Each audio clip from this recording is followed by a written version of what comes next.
അങ്ങനെ പൂരനഗരിയിലേക്ക് വീണ്ടും പ്രിയ പ്രേക്ഷകരെ സ്വാഗതം ചെയ്യാണ്. നമ്മൾ ഏകദേശം ഒരു അരമണിക്കൂർ മുൻപാണ് ഈ പൂരത്തിന്റെ ഏറ്റവും അതിമനോഹരമായ ചടങ്ങുകളിൽ ഒന്ന് ആദ്യ ചടങ്ങ് പൂര വിളംബരം നമ്മൾ കൊണ്ട് ഒരാളായിരുന്നു. ഇപ്പൊ എല്ലാവരും ഒഴിഞ്ഞു പോയി, എല്ലാവരും ഭക്ഷണം കഴിക്കാനൊക്കെ ആയിട്ട് പോയി കണക്ഷ ആൾക്കൂട്ടം പെട്ടെന്നുണ്ടാവുന്നു, അത് പെട്ടെന്ന് തന്നെ ഒഴിഞ്ഞു പോകുന്നു, അങ്ങനെയൊക്കെയാണല്ലേ. അടുത്ത ചടങ്ങാകുമ്പോൾ എന്തായാലും പ്രധാനപ്പെട്ട ചടങ്ങ് കഴിഞ്ഞു. ഇനി വൈകുന്നേരം ഒക്കെ ആളുകൾ ഈ പൂരത്തിന്റെ ഒരു ലഹരി ആസ്വദിക്കാൻ വേണ്ടി തൃശ്ശൂർ നഗരം തേക്കിൻകാട് മൈതാനൊക്കെ ആസ്വദിക്കാൻ വേണ്ടി ആളുകൾ ഇങ്ങോട്ടേക്ക് എത്തുമ്പോൾ ഒരുപാട് പയ്യന്മാരുടെ സംഘം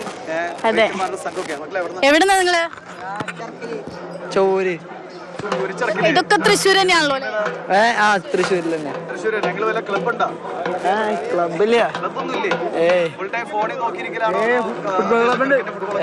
ഇവ കളിക്കാൻ പോറങ്ങി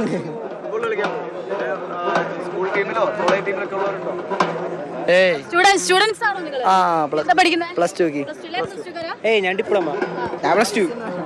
എല്ലാ തവണയും പൂരം കാണാൻ വരുമോ? കഴിഞ്ഞിട്ടൊക്കെ ഒളില്ലായിരുന്നേ. പക്ഷെ രാമന്റെ അത്ര ഓളല്ല. രാമന്റെ അത്ര ഇല്ല. രാമൻ നാളെ വരുമ്പോ ഓളം ഉണ്ടാക്കും ഞങ്ങള്. രാമൻ ആരാധകരാണ്. അതെ അതെ അതെ. എങ്ങോട്ട് ഞാൻ രാമന്റെ ആരാധകരേ ഉള്ളൂ. രാമന്റെ ആരാധകർ കൂടുതൽ സ്ഥിരം. ശരി. Hello come on. മോന്റെ പേരെന്താ? ശ്രീഹരി. കഴിഞ്ഞ പ്രാവശ്യം കണ്ടായിരുന്നോ? കണ്ടോ നമ്മള്? എത്രയല്ലേ പഠിക്കണേ?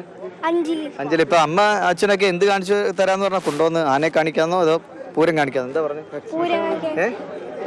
പൂരം ആണ്ട് എറണാകുളം ശിവകുമാർ വരണൊക്കെ കണ്ടോ? പൂര വിളംബരം കണ്ടോ?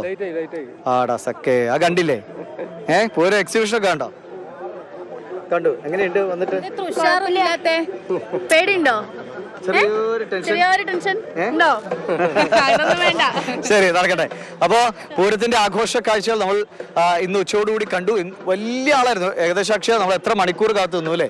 ആ അത്രയും മണിക്കൂർ ആവേശത്തിന് ഒരു കുറവില്ലാതെ പിന്നെ ആളുകൾ വന്ന് നിറയുന്ന കാഴ്ചകളായിരുന്നു. തീർച്ചയായിട്ടും ആളുകൾ ഇങ്ങനെ വന്ന് നിറയുന്നു. ഇപ്പൊ ആളുകൾ ഒഴിഞ്ഞു പോയിരിക്കുന്നു, വീണ്ടും ആളുകൾ വരും. ആ കാഴ്ചയൊക്കെയാണ് നമ്മൾ കണ്ടുകൊണ്ടിരിക്കുന്നത്. കുറെ ആൾക്കാരെ എവിടെ നേട്ടാ? പാലക്കാട്. എല്ലാ തവണ വരുന്നതാണോ?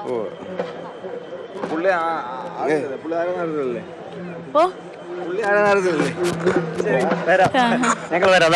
കൂടുതൽ ആളുകളുണ്ട്. ഈ തൃശ്ശൂരിന്റെ ആവേശം തീർച്ചയായും യുവാക്കൾ എത്രത്തോളം അത് ആഘോഷിക്കുന്നു എന്നത് പ്രധാനമാണ്. തൃശ്ശൂരുകാരാണോ? തൃശ്ശൂരുകാരാണ്. എവിടെയാ സ്ഥലം? എവിടെയാ? മുണ്ടൂര്. തൃശ്ശൂർ മുണ്ടൂര്. നിങ്ങൾ എല്ലാരും മുണ്ടൊക്കെ കൊടുത്ത് വരായിരുന്നില്ല? നാളെ എല്ലാവരും ഉണ്ടാവും. നാളെ ഒരു കളറായിരിക്കും. ഏത് കളറാണ് സെലക്ട് ചെയ്ത് വെച്ചേക്കണേ? കഴിഞ്ഞ പ്രാവശ്യം എല്ലായിരുന്നു. പ്രാവശ്യം ഓറഞ്ച്. ഷർട്ടല്ല, ബനിയനും പാന്റും. പൂരത്തിന്റെ ഇടയില് മുണ്ടെടുത്ത് വന്നു കഴിഞ്ഞാൽ നമ്മളെല്ലാം കഴിഞ്ഞിട്ട് പോകുള്ളൂ. പൂരത്തിന്റെ ഇടയിൽ മുണ്ട് കൊടുത്തു വന്നാൽ കുറച്ച് ബുദ്ധിമുട്ടാവും. മുണ്ട് തിളക്ക സിനിമയായിരിക്കും പെട്ടെന്ന് ഓർമ്മ വരുന്നത്. എന്തായാലും ഇവരെല്ലാം ആഘോഷത്തോടുകൂടി കാത്തിരിക്കുകയാണ്. എല്ലാം കഴിഞ്ഞിട്ട് പോകുള്ളൂ അതോ ഇന്ന് ഇവിടെയൊക്കെ ഇങ്ങനെ ചുറ്റിപ്പറ്റി നിൽക്കും? ഇവിടെ ചുറ്റിപ്പറ്റി നിൽക്കും. എല്ലാം കഴിഞ്ഞിട്ട് വെടിക്കെട്ട് കഴിഞ്ഞിട്ട് പോകുന്നിട്ട് കുളിച്ചിട്ട് പിറ്റേ ദിവസം വീണ്ടും നമ്മുടെ പൂരത്തിന് വീട്ടിൽ പറഞ്ഞിട്ടുണ്ട് ഞങ്ങൾ എല്ലാം കഴിഞ്ഞിട്ട് വരും. 5-8 കൊല്ലമായിട്ട് നമ്മൾ എങ്ങനെയാ സ്ഥിരം അങ്ങനെയാണ്. അപ്പൊ അറിയാം, പറയണ്ട. ശരി, പോയാ പിന്നെ എല്ലാം കഴിഞ്ഞാൽ വരുള്ളൂ അറിയാം. ഇവിടെ കുറച്ച് സുന്ദരിമണികൾ കൂടി ഉണ്ട് അല്ലെ? നമുക്ക് അവരെ കൂടി പരിചയപ്പെടാം. വെള്ള ഡ്രസ്സൊക്കെ ഇട്ട് അവരിങ്ങനെ നിൽക്കാം.